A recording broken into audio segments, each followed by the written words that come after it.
Growing up, I always associated the word no with a negative consequence.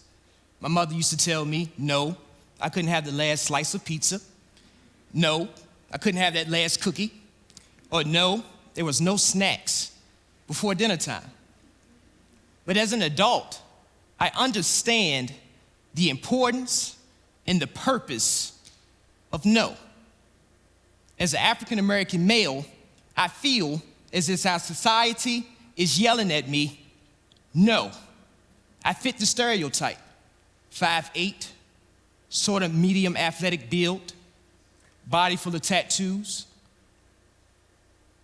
I feel no when I walk past that couple and they clutch their purse a little tighter when I have my dress-down clothes on. I also feel no when I walk past cars with my jeans and tennis shoes on and that person locks the door.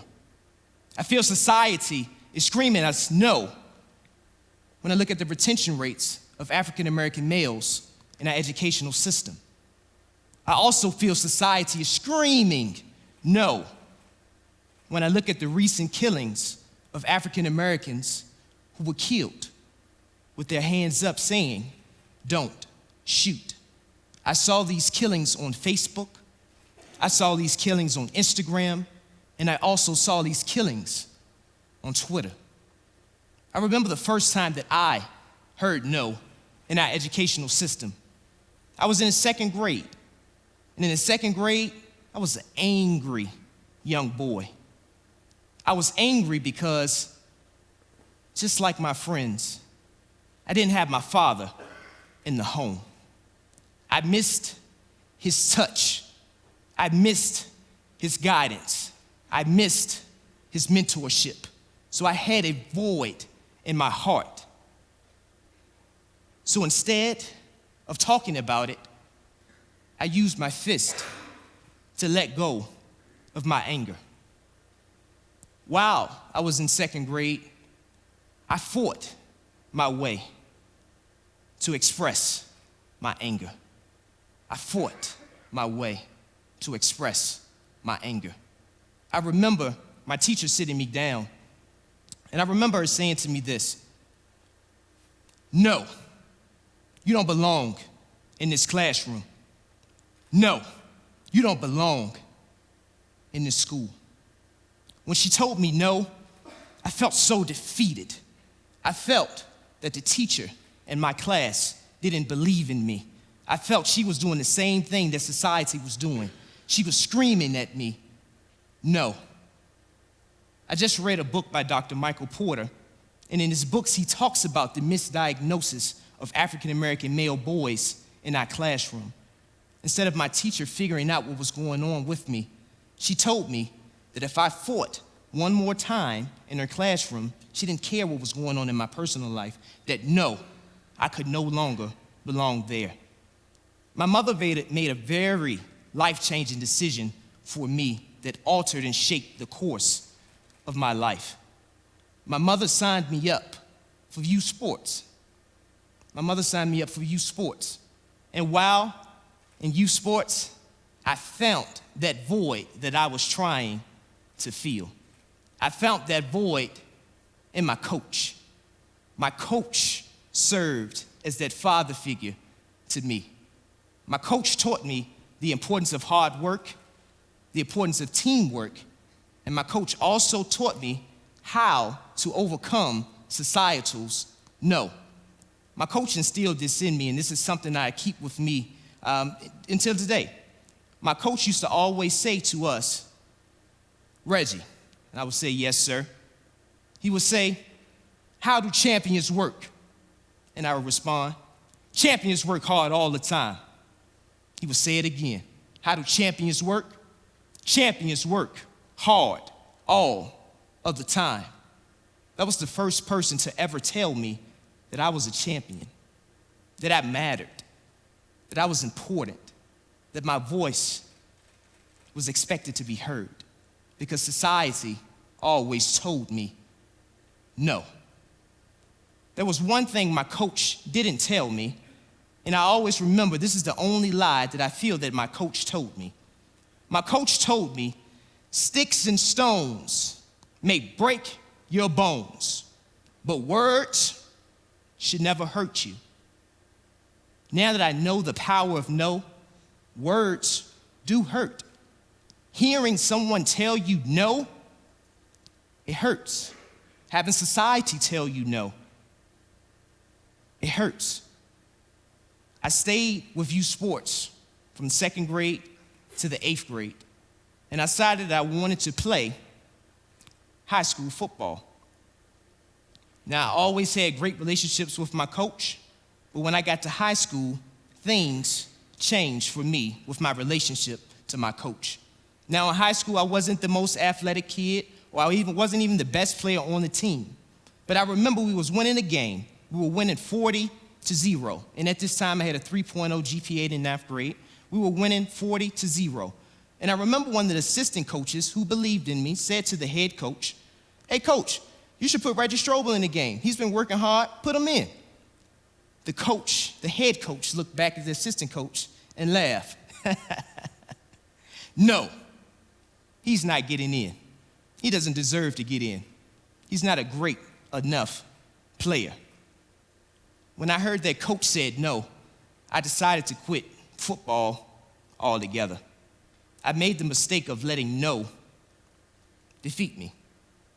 I allowed no to have power over me and my life. When I quit sports, my GPA dropped to a 2.1 GPA because I felt like I didn't have that coaching or that fatherly figure anymore in my life, and I didn't know how to navigate through our system without a coach.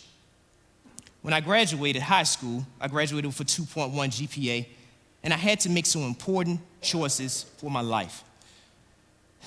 I applied to Virginia State University, and in my acceptance letter, they said, "No, you're not allowed to come to our school unless you get your GPA up." So I decided to go to J. Sergeant Reynolds Community College, which is located in Richmond, Virginia. While I was at J. Sergeant Reynolds Community College, I also accepted a full-time position. So while I had this full-time position, I thought I was going to work within this company for 3 years, get my associate's degree, and hopefully just move up in the company, retire, and have a happy life. In 2009, my boss called me into his office, and he said, "Reggie, I know you've been working here for 3 years. You've worked really hard. We're so proud of you. I just thank you for your hard work. But I'm gonna have to tell you, no, you can no longer work here." Hearing that word no again, I felt that same feeling that I felt in high school. I felt defeated, and I felt that I wanted to give up. I called my mother that day, and she really helped me and guided me through this process. She said, "Well, didn't Virginia State tell you no as well?" I said, "Yeah, Virginia State told me no." "Did you get your GPA up while you was in community college?" "Yes, I did." She said, "I want you to go to Virginia State University tomorrow and see will they tell you yes." So I went to Virginia State University, and I explained to them that they first told me no, but Virginia State told me yes on that day that I was accepted in. In that moment, I began to understand the power of no. While at Virginia State University, I developed my passion for going back to help young African-American males like myself. I wanted to go back and tell them yes, because society was telling them no. But I knew my place and I knew my purpose was to go back into our educational system. I reached out to some of my mentors and I asked them, what should I do with this passion? How can I spark this passion that I have? Somebody recommended to me that Virginia Tech had an excellent higher education program, but I did not have the GPA, which was a 3.0, to get accepted into the school. I still applied, knowing that Virginia Tech may told me no, and I got accepted in to the school. But they told me that I was only accepted in on conditional status, meaning if I did not get a 3.0 my first semester, that they would also tell me no, I would not be able to come back next. semester. I came to Virginia Tech. It was a little rough at first when I got here, but I was able to smooth my way through the couple of weeks in my first semester of grad school. I remember on November the 11th, I experienced a freakish accident on our drill field. I was playing a flag football game. My team was winning, by the way. They threw a pass. I run, and I go for this pass. There's somebody else going for this pass as well. As I reach my hands out, my hand misses the ball, but the person who else was going for the pass, their head hits my mouth. When their head hits my mouth, my 2 front teeth are missing. And I also split my lip in half. I remember laying on the hospital bed, and the doctor told me that I would have to be out of graduate school for a month. If you know anything about graduate school, if you miss one class, it's kind of hard to catch up. When he told me that I was going to be out for a month, I said, you know what? I quit. I'm going to let no defeat me again.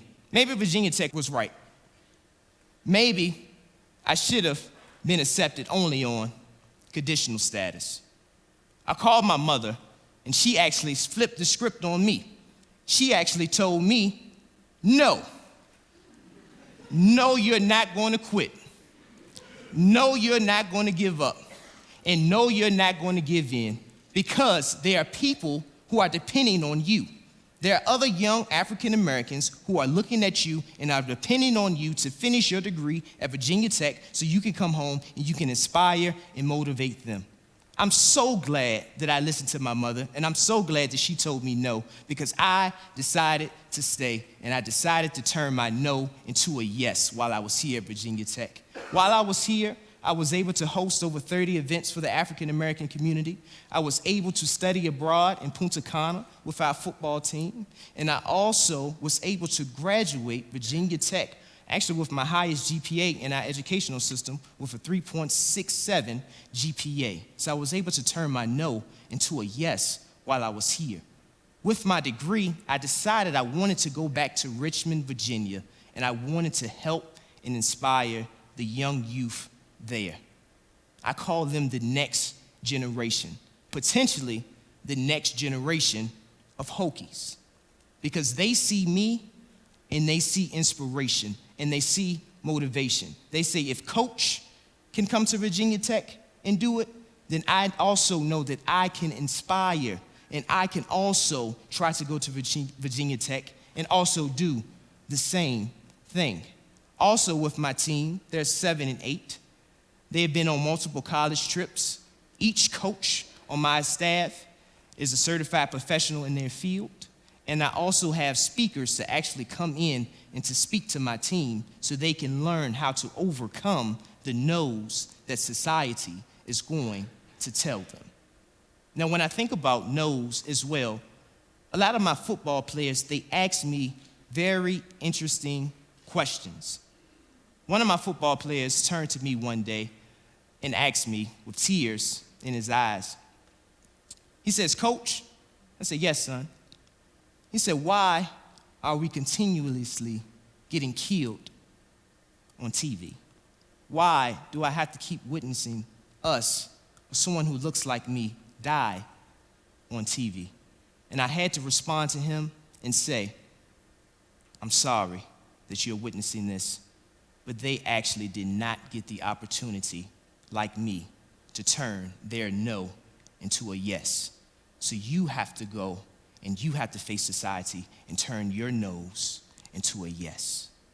And I wanted us to partake in a moment of silence.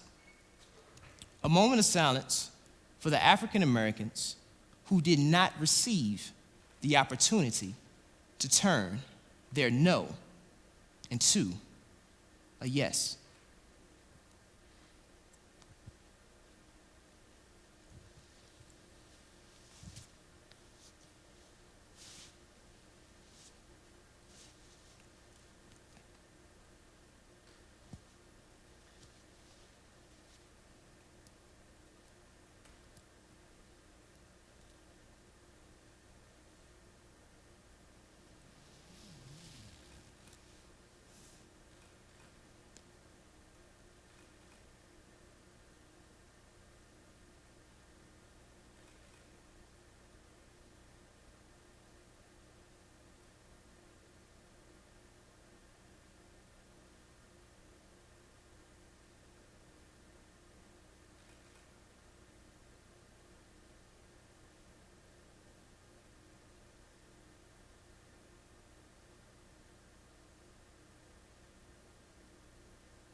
I know this hoodie on my head, this actually has been the first time I actually placed a hoodie on my head since the death of Trayvon Martin, that I too could be next on that screen because I'm perceived as a threat in our society.